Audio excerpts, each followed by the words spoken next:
In the New Testament, Jesus is repeatedly identified as the Son of God.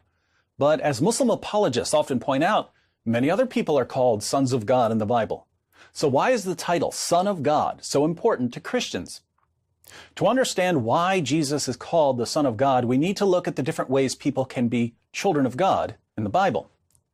First, human beings in general are called God's children in Acts 17 because, as the Apostle Paul says, in Him, in God, we live and move and have our being. God creates us and sustains us. The idea is that as a human father provides for his family, God provides for us, though in a much more significant way. Second, spirit beings also live and move and have their being in God.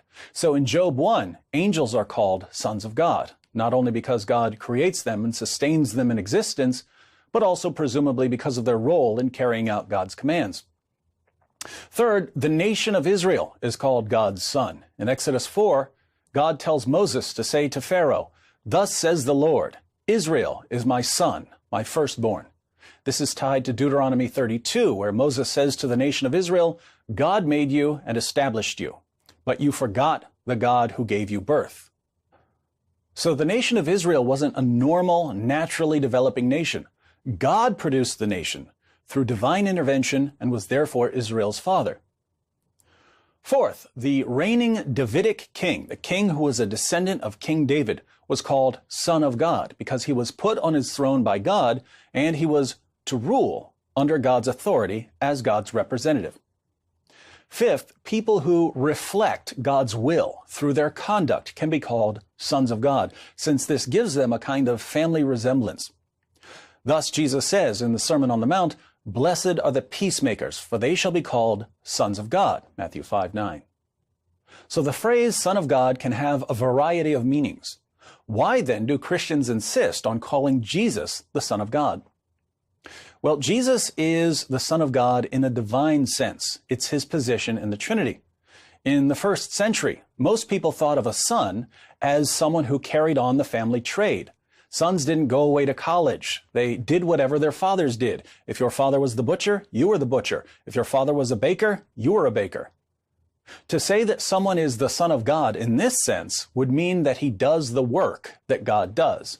And this is exactly what Jesus claims about himself.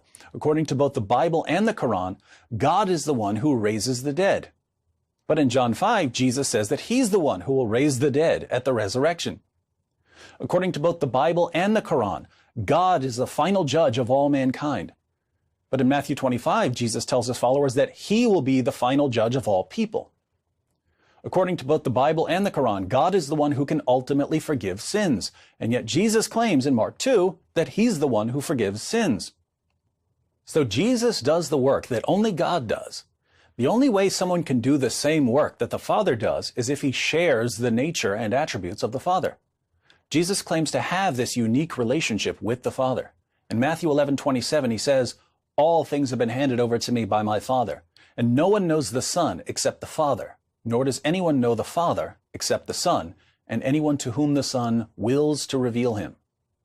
And this relationship has always existed. As we read in the opening verses of the Gospel of John, "In the beginning was the Word, and the Word was with God, and the Word was God.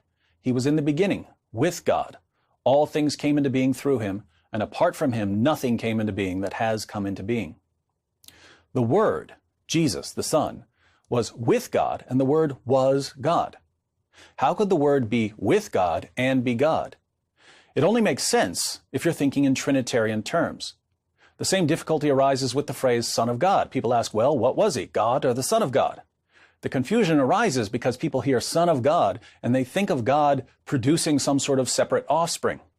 Christians don't claim that God produced a son as an offspring. We claim that within the one nature or essence of God, the person of the Son is eternally with the person of the Father. So we can talk about Jesus being the Son of God because he's within the Trinity. He's the Son of the Father. But he's God because he has the same divine essence as the Father. For some reason, my Muslim friends always object to such eternal relations. But until these same Muslim friends stop telling me that the Quran is an eternal book that's co-eternal with Allah and eternally proceeds from Allah, I'll have to keep pointing out the inconsistency. So Jesus is the divine Son, and because he's the divine Son, he's the supreme example of the Son of God in all the other senses we looked at. Spirit beings are called sons of God, but Jesus is the highest spirit being. Human beings are called sons of God, but Jesus is the greatest human being. The Davidic kings were called sons of God, but Jesus is the Messiah, the eternal Davidic king.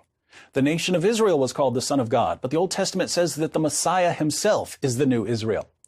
People who reflect God's character in their conduct are called sons of God. But Jesus is the perfect reflection of the Father's character, so much so that he could say, as he does in John 14:9, anyone who has seen me has seen the Father. So this is the biblical meaning of Son of God. 6 centuries later, Muhammad came and revealed Surah 6, verse 101. Wonderful originator of the heavens and the earth, how could he have a son when he has no wife? Out of all the various meanings of Son of God in the Bible, do any of them have anything to do with God having sex with a woman and producing an offspring? No. There's one thing Christians have never meant by the phrase Son of God, and according to Muhammad, it's the only thing we mean by Son of God. This is further proof that Muhammad was a false prophet.